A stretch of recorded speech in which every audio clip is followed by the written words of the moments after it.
Buenas tardes, Dios les bendiga. Mi nombre es Giovanni García, soy venezolano, pastor evangélico de la denominación bautista, por muchos años pastor en Venezuela, por espacio de 37 años, pastoreado algunas iglesias en Venezuela. Mi saludo a todos los venezolanos y a las iglesias de Cristo Jesús. Hoy quiero, por medio de este canal, llevar un mensaje a toda la población venezolana y más allá de Venezuela, a otros países, tomando como referencia a Venezuela porque sabemos la situación que vivimos en el país. Hoy quiero hablarles de la Biblia como fuente legítima de autoridad. Creo en la Biblia y creo que ella es suficiente para dar un mensaje a todos, a todas las naciones, pero en este caso muy particularmente a Venezuela. Sin la Biblia no hay nada que hacer. Bien lo dijo algún presidente en Estados Unidos, es imposible gobernar rectamente al mundo sin Dios y sin la Biblia. Y precisamente ahí es donde está el meollo de todo lo que sucede en Venezuela, que hemos olvidado, inclusive en muchas iglesias evangélicas, le hemos dado la espalda a la palabra de Dios. Hoy por este medio quiero decirles que Venezuela vive un momento difícil en razón de algunas cosas que han pasado o que lamentablemente han ocurrido en el plano espiritual. Muchos pastores les he oído decir en conversaciones que el problema de Venezuela, más allá de lo político, lo económico, tiene que ver con una situación espiritual. El mundo espiritual existe.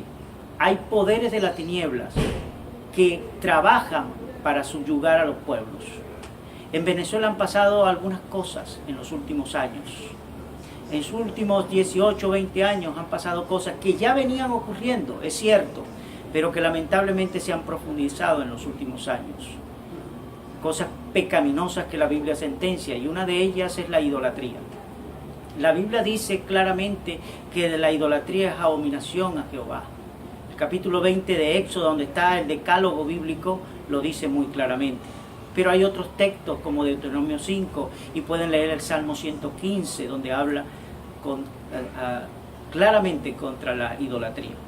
Pero también ha proliferado en Venezuela la hechicería, que también existía en años anteriores, pero que en los últimos años vemos, por ejemplo, Venezuela es famosa por una situación que en una parte de Venezuela, en Yaracuy, las famosas montañas de Sorte, donde se dan citas, la brujería, la hechicería, donde se hacen pactos inclusive de corte satánico. Eso hay que denunciarlo. Lamentablemente creemos que la Iglesia de Cristo no ha sido suficientemente fuerte para denunciar esto que ocurre en el país.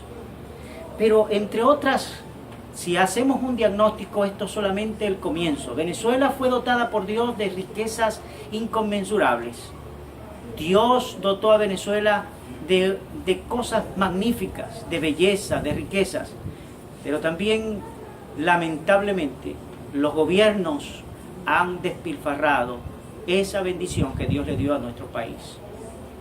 Pero uno de los puntos de quiebre que quiero mencionar hoy, y quiero referirme en esto a la palabra de Dios, que vino a ser en los últimos años el punto de quiebre y que quizás hoy, por el poco tiempo que a través de un medio de comunicación como este tengo, en otra entrega profundizaré un poquito más acerca de este tema. Y se trata de una situación que vivimos los venezolanos, que fue cuando el extinto presidente Hugo Rafael Chávez Frías, el 2 de junio del año 2010, lamentablemente cometió una cosa desastrosa en el ámbito espiritual, y fue la maldición hacia el pueblo de Israel, el pueblo de Dios, el pueblo de nuestro Señor Jesucristo.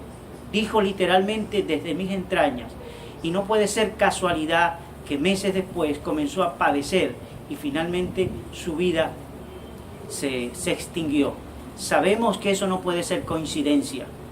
Unos meses después que él hizo esa sentencia terrible, que para mí es el punto de quiebre de esta situación que se vive en Venezuela. La razón más profunda de la situación que vivimos en Venezuela comienza a deteriorarse precisamente. Si bien antes ya venía en franco descenso, a partir de allí los venezolanos comenzamos a ver el juicio de Dios en nuestro país. como dije, en otra entrega voy a profundizar más. La Biblia nos dice en Génesis 12, del 1 al 5, en Génesis 27, 29 y en Números 24, 9, que este es un gran pecado contra Dios, porque el pueblo de Israel es el pueblo de Dios elegido para traer la salvación a través de Jesucristo. Tenemos que respetar eso que Dios ha sentenciado en su palabra.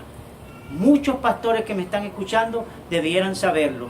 Es más, yo fustigo desde aquí, exhorto a los pastores, porque en esa oportunidad, incluyéndome a mí, la iglesia fue muy débil para demandar y denunciar este gran pecado. Tal vez por miedo a las autoridades de aquel momento, pero hoy estamos sufriendo las consecuencias de alguien que gobernó nuestro país y que lamentablemente cometió este grave pecado contra Dios, insultando y maldiciendo al pueblo de Israel.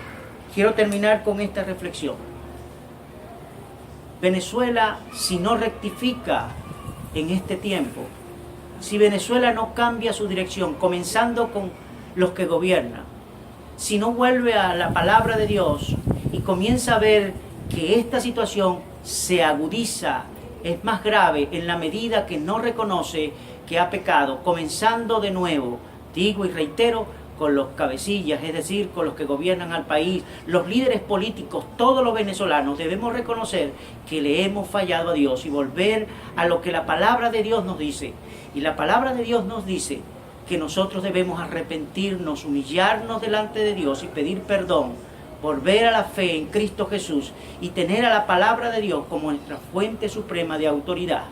Al presidente Chávez se le nombró como el comandante en jefe, el jefe supremo, el comandante eterno, el redentor de los pobres. Y hoy quiero terminar esta reflexión con la que hoy comienzo en este canal, diciendo que el único redentor de los pobres y toda la humanidad que se entregó por nosotros, el único que merece la gloria y la honra, el único comandante que yo y el pueblo de Dios debemos reconocer, se llama Jesucristo. Él es nuestro Señor y nuestro Salvador. Y si no volvemos a Él, no vamos a cambiar la situación. Dios les bendiga.